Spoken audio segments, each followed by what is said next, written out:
Mpira ukiutuma mbele alafu ukasikia Mzize anakimbilia, basi ujue mabeki wameanza kusali kimya kimya.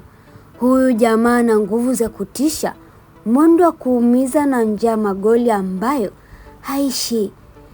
Clement Mzize akiwa ndani ya boksi ni kama simba aliyeachiwa porini baada ya kufungwa muda mrefu. Anawasukuma mabeki kama watoto wa academy, alafu anafunga kwa hasira za ajabu.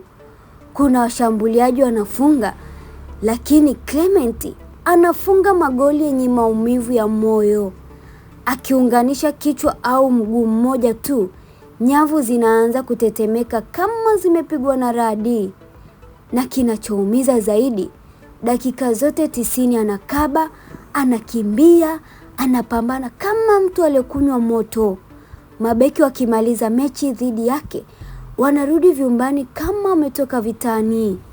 Mashabiki wa Yanga kimwona anaanza spiriti tayari wanainuka kwenye viti, maana wanajua muda wowote kuna beki ataachwa nyuma kama mzigo wa safari.